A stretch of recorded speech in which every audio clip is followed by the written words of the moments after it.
As we mentioned before, a third source of belief is mystical experience. In this lecture, I want to ask the same questions about mystical experience that we asked about intuition and faith.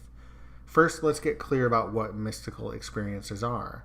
Mystical experiences are transcendent experiences that come about through things like prayer, meditation, and even psychedelic drug use. People who have mystical experiences often report feeling like they have poked a hole in the veil of reality, like they're peering behind the surface and getting a glimpse at the true nature of things. People who have these experiences often describe a feeling of connectedness or oneness with God or with the universe, etc. Sometimes people who have these experiences also report leaving their bodies and traveling to other places or even to other realms of existence. So now let's ask the same two questions as before. Are mystical experiences a reliable source of knowledge? And is it acceptable to form a belief on the basis of mystical experience? So let's turn to the first question. Many people over the centuries and in modern times have wanted to argue that mystical experiences are an accurate source of information about reality. One way that modern mystics and their defenders argue this is to say that the ancient mystics were describing the same kinds of scientific discoveries that modern physics is only just catching up with. This would be really impressive if it were true, but there are a couple of problems with this claim. First, many of the claims of the mystics are very vague, too vague to be compared with the very specific claims of modern physical theories, like, say, Einstein's theory of relativity.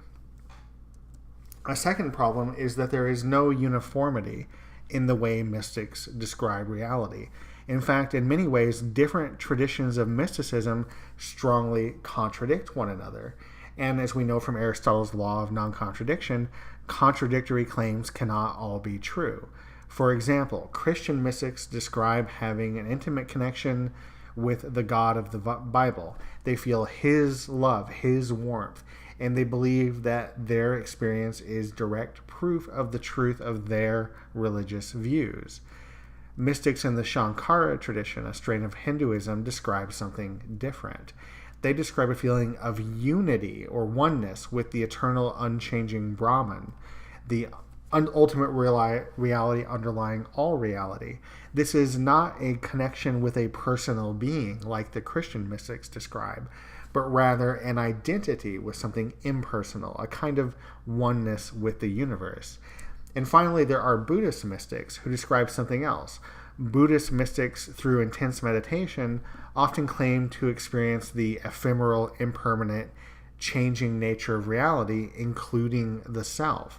Indeed, many Buddhists describe experiencing that the self is an illusion, something that does not truly exist at all. What is clear is that mystics in these different traditions are describing very different realities. They can't all be right, and yet they all have the same source for their beliefs, their personal mystical experiences.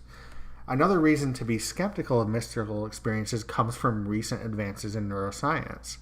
We now have some understanding of the kinds of things that are happening in the brain that cause these kinds of experiences.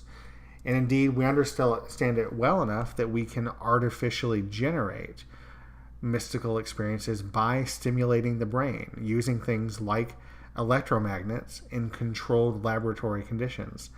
I'm going to provide a link to a clip that shows some of this kind of research being done. Given the kind of doubt that this creates, the claim that mystical experiences give us real knowledge is further weakened. Out-of-body experiences, alien and angel encounters, fantastic stories reported each year by millions of ordinary, credible people.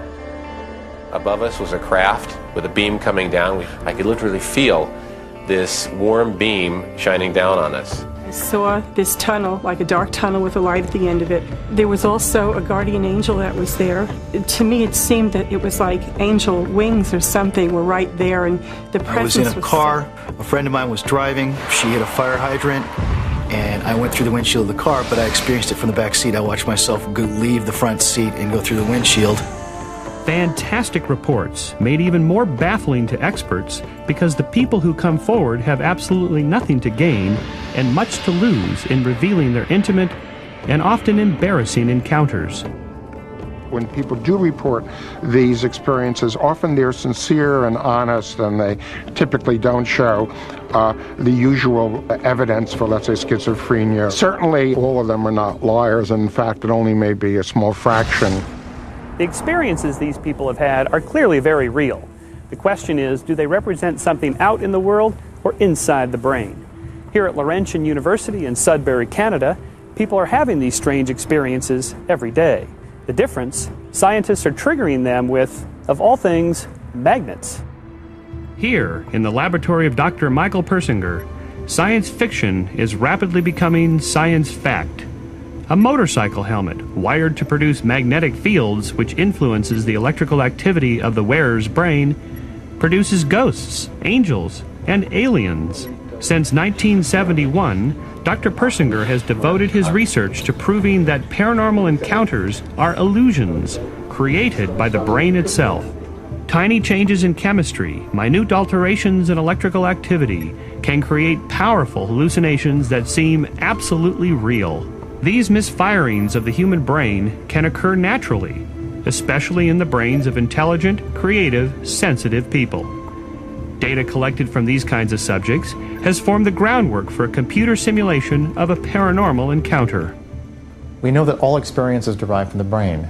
We also realize that subtle patterns generate complex human experiences and emotions.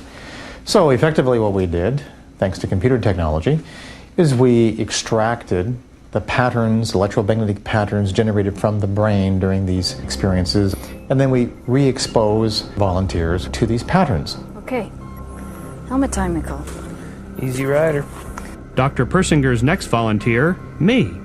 While being wired and blindfolded, I have plenty of time to reflect on what I am about to experience. A very sensitive part of my brain called the temporal lobes, located on either side just above my ears, is about to be bombarded with a series of electromagnetic pulses. The pulses will assault both my memory and my ability to unscramble information collected from my 5 senses. My brain is about to attempt to make sense of some very distorted signals. See you in a bit.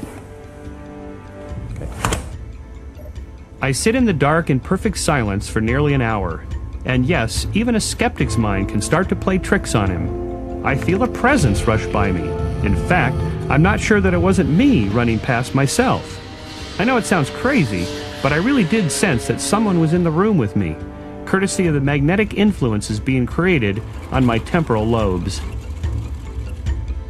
What's happening to Michael now is he's being exposed to complex magnetic fields. The pulse being generated is that which is associated with opiate-like experiences such as floating and pleasantness and spinning sometimes. Halfway through my hour of isolation, the computer begins generating a markedly darker experience for my brain. At this point, there is now another pattern being generated. It's primarily being generated along the right hemisphere, which means it tends to be more associated with more terrifying experiences. That's right, folks. He said terrifying. Under these conditions, volunteers have reported meeting the devil, being grabbed by aliens, even being transported to hell. At the end of the hour, I could honestly report that temporal lobe stimulation had been responsible for not only a sensed presence, but an out-of-body experience as well. Yeah, in the first one, it felt like that's when that thing that sort of went by me. I wasn't sure if it was me leaving or somebody, or something came by me or something. It was very strange. And then in the second round, I did have, there was the feeling like I was in waves, and then like I wanted to come out of my body, but I kept going back in. Yeah, I can really see how if somebody was maybe slightly more fantasy prone and tends to interpret environmental stimuli in a sort of paranormal way, this kind of experience would be a real wild trip.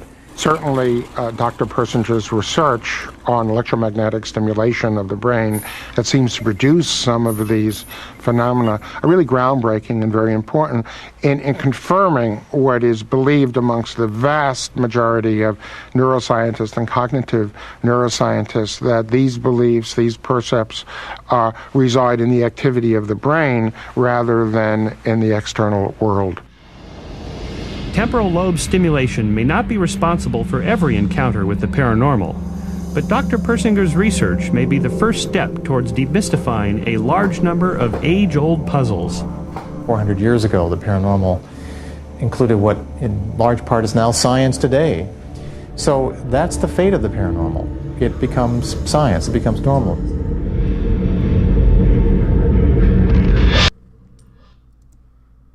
Now to the second question. Should we believe what we experience through our mystical experiences? I will suggest the same kind of moderate response as before.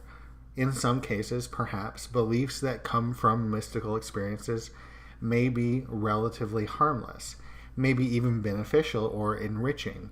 For example, you might have a transcendent experience that causes you to feel a kind of connection with and love for all other people. That seems pretty harmless.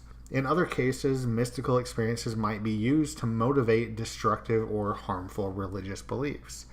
As always, we should always seek further evidence for our beliefs when possible. And in particular, we have a strong obligation to seek more evidence than what mystical experiences can provide when acting on beliefs in a way that may have significant effects for yourself and others.